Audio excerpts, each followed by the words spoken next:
तो सुख समृद्ध विज्ञान चैनल में, सिद्धिलोक चैनल में आपका मैं सुशील कुमार शर्मा हार्दिक स्वागत करता हूं। प्रिय बंधुओं, जिन लोगों ने अभी तक सिद्धिलोक चैनल को सब्सक्राइब नहीं किया है वो लोग कर लें, क्योंकि सिद्धलोक में केवल सिद्धियों की बातें ही होंगी। और हमारे चैनल श्री बालाजी एल्केमी, जिसमें केवल और केवल रसायन विज्ञान से संबंधित वीडियो ही अपलोड किए जाते हैं, उसे भी सब्सक्राइब कर लें।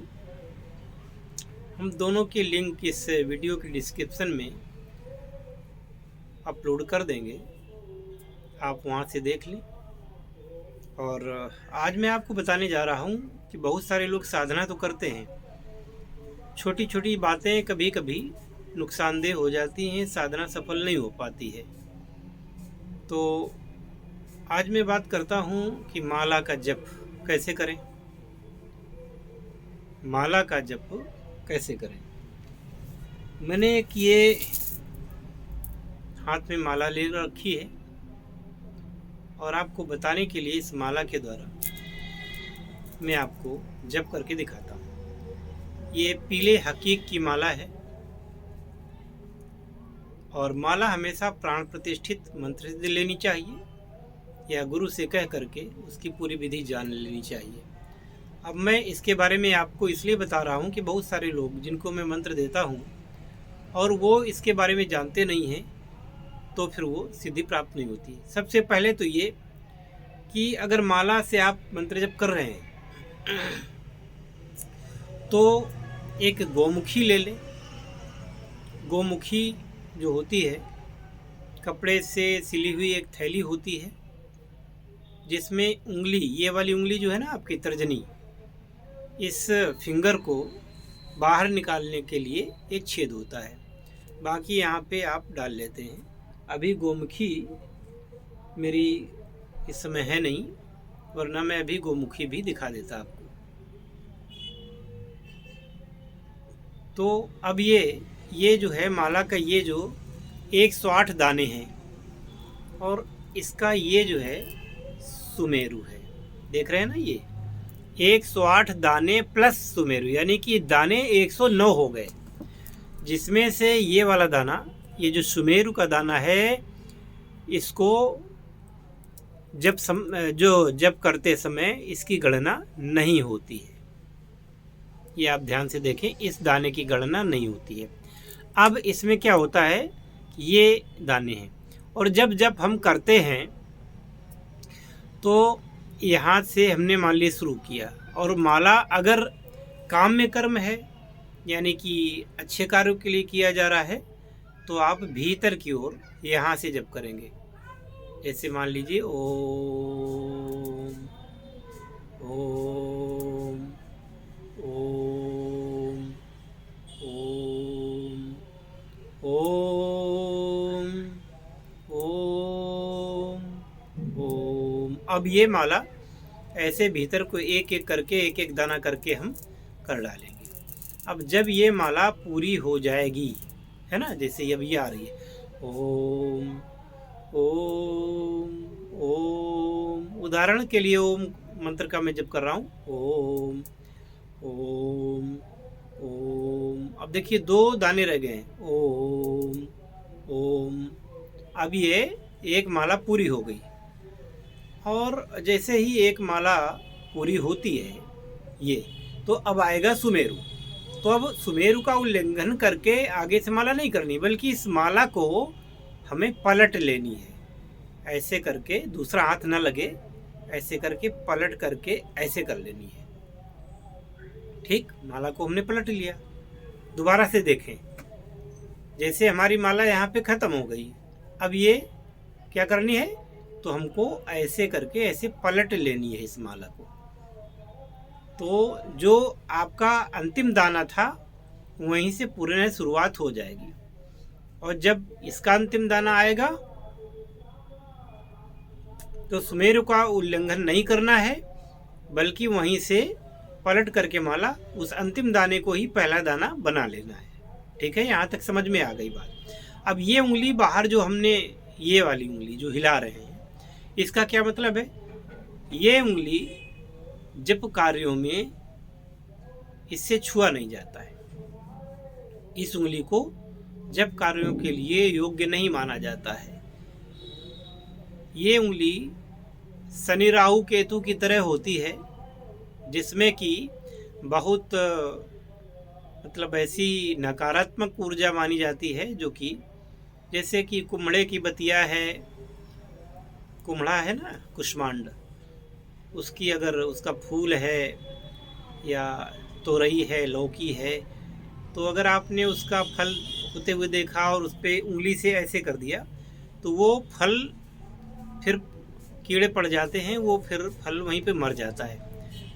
श्री रामचरितमानस में भी परशुराम और लक्ष्मण संवाद में ये वर्णन आया है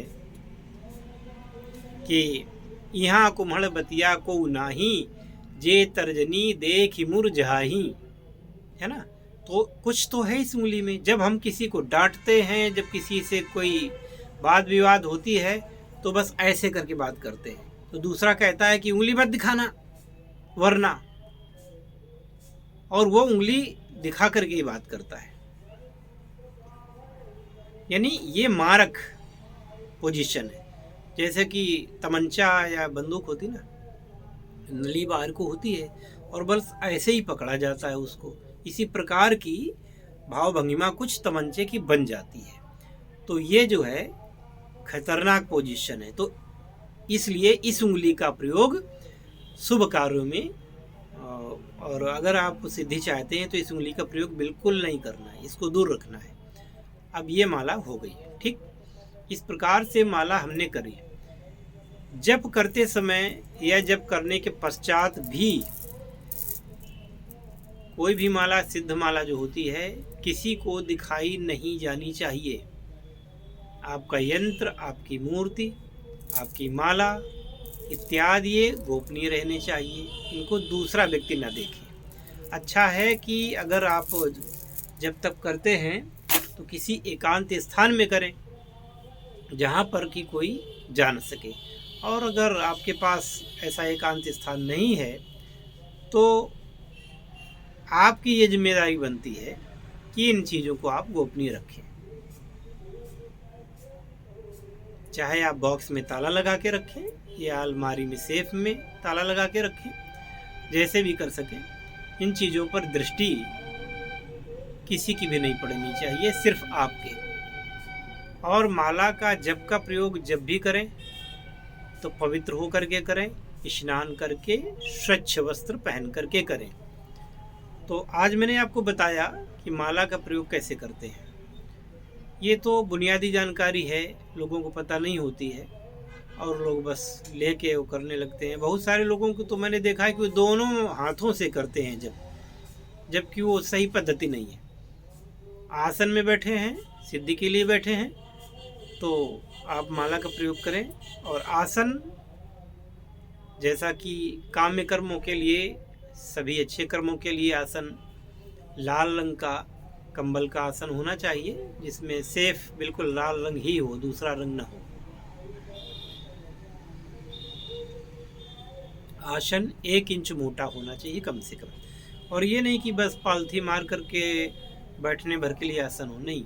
आसन कम से कम इतना बड़ा हो कि कभी कभी अगर जप करते समय आप डर जाएं, कोई शक्ति आ जाए, आप पर आक्रमण करने की सोचिए, आप डर जाएं, बेहोश हो जाएं, भगवान न करे। वैसे मेरे शिष्य कभी ऐसा नहीं करेंगे, ऐसा बेहोश नहीं होंगे। लेकिन अगर मान लो कि ऐसी पोजीशन आती भी है, एक बार आती भी है, तो आप उस आसन पर गिरें और आसन से बाहर न जाएं। जबकि उपरांत कभी कभी होता है कि आपको आसन पर ही सोना होता है, तो फिर इतना बड़ा आसन होना ही चाहिए जिसमें आराम से आप बैठ सकें। अब इसकी व्यवस्था आपको करनी है, कैसे भी करें, ये तो आपकी जिम्मेदारी है। अब जैसे माला है, यदि हनुमान जी की साधना कर रहे हैं तो मूंगे की माला उत्तम रहेगी, है ना। मंगल का जप अगर कर रहे हैं तो हनुमान की तरह ही लाल मूंगे की माला रहेगी। और हनुमान जी के लिए लाल मूंगे की माला या लाल हकी की माला दोनों हुई उत्तम रहेंगी। माता बगलामुखी की सिद्धि के लिए यदि माला का प्रयोग करते हैं, जैसा अभी मैं माला लिए था, ऐसी माला हो पीले हकीक की या फिर हल्दी की माला। हल्दी की माला भी ठीक रहेगी और ये भी अच्छी रहेगी, क्योंकि हम हल्दी की माला कई शिष्यों को भेजी तो उन्होंने ढंग से रख रखाव ना किया, उसमें घी वगैरह नहीं लगाया, एयर टाइट में नहीं रखा है, तो उसमें कीड़े पड़ गए और वो हल्दी की माला बिल्कुल घुन करके बेकार हो गई। अब ये पीली हकीक की माला ये तो कभी ख़राब नहीं होगी, ख़राब नहीं होगी, पूरे जीवन चलेगी, है ना। तो ऐसी माला ज़रूर लेनी चाहिए। अब आपको बताते हैं, किसी पर तांत्रिक प्रयोग करवा दिया गया है, शनि की कुदृष्टि है, राहु की कुदृष्टि है और केतु की कुदृष्टि है, या ग्रहण है, आपके जीवन पे ग्रहण योग है, या आप भैरव जी की साधना करना चाहते हैं या काली की साधना करना चाहते हैं। अब इसमें तारा की साधना है जैसे, और बहुत सारे लोग भैरव इत्यादि की साधना करते हैं, कोई वीर बैताल की साधना करता है। इन सारे कार्यों में चूँकि ये तामसी साधनाएं मानी जाती हैं ज़्यादातर, तो इन साधनाओं में काले हकीक की माला अच्छा काम देती है, और सफ़ेद मोती की माला से यदि जाप करते हैं तो आपके जीवन में प्रेम, सुख इत्यादि आता है। और इसके लिए शुक्र मंत्र का प्रयोग अगर आप करते हैं, चंद्र मंत्र का प्रयोग करते हैं, उसके लिए श्वेत मोती की माला ही उत्तम होती है। मोती की माला के अलावा एक माला और होती है, स्फटिक की माला। ये स्फटिक की माला जो होती है, ये यक्षिणियों में, किन्नरियों में, अप्सराओं में, और जो शुभ्रदेव हैं, आकर्षण के लिए, विशेषकर आकर्षण अगर करना है उच्च शक्तियों का, तो स्फटिक माला से बेहतर कोई फिर सिद्धिदायक दूसरी माला नहीं हो सकती। इसलिए स्फटिक की माला अच्छी हो, ओरिजिनल स्फटिक हो, और उस पर माला से जप कर सकते हैं। अब आता है कि रुद्राक्ष, तो रुद्राक्ष की माला से अगर जप करते हैं तो माता रानी के जो मंत्र हैं, भगवान शिव के मंत्र हैं, भैरव के मंत्र हैं, इस प्रकार के मंत्रों का प्रयोग करने के लिए भगवान शिव के जो अवतार हैं, हनुमान जी भी हैं जैसे, उनमें आपको माला रुद्राक्ष की लेनी चाहिए। अब रुद्राक्ष की अच्छी माला हो, प्राण प्रतिष्ठित माला हो, ये रुद्राक्ष की माला विश्वसनीय जगह से लेनी चाहिए। जिन लोगों की रिश्तेदारियां वगैरह नेपाल में हैं तो वहाँ से उनको शुद्ध, मतलब जो है, आजकल तो कंपनियां भी बनाने लगी हैं, बिल्कुल नकल तैयार हो रही है, इसलिए रुद्राक्ष में भी गड़बड़ झाला हो रहा है, तो नेपाल वगैरह से प्राप्त करें। या अगर आप चाहते हैं तो आजकल रुद्राक्ष के पेड़ नर्सरी में मिल जाते हैं, आप उनको ले करके घर में लगाएं, शुभता का भी वास होगा और उनके फलों से फिर आपको रुद्राक्ष भी प्राप्त हो जाया करेंगे। हो सकता है कभी आपको एक मुखी रुद्राक्ष भी प्राप्त हो जाए, जो कि बहुत ही रेयर होता है और बहुत ही उच्च क्वालिटी का होता है, वो मिल जाए फिर कहना क्या, लेकिन ये किसी किसी सौभाग्यशाली को ही मिलता है। अब बैजंती माला है, बैजंती माला से भगवान श्री विष्णु, श्री कृष्ण, श्री राम इनका जप करते हैं। इसके अलावा तुलसी की माला से आप हनुमान जी का मंत्र जप सकते हैं, तुलसी की माला से रामचंद्र जी का मंत्र जप सकते हैं, तुलसी की माला से विष्णु भगवान का मंत्र जप सकते हैं और भगवान श्री कृष्ण का मंत्र जप सकते हैं। इस प्रकार से इनकी साधना करके आप अपने आप को सिद्ध बना सकते हैं। और भी तमाम प्रकार की मालाएं हैं, पारद माला भी बड़ी अच्छी मानी गई है। पारदमाला से भी जप तप करना श्रेष्ठ कहा गया है।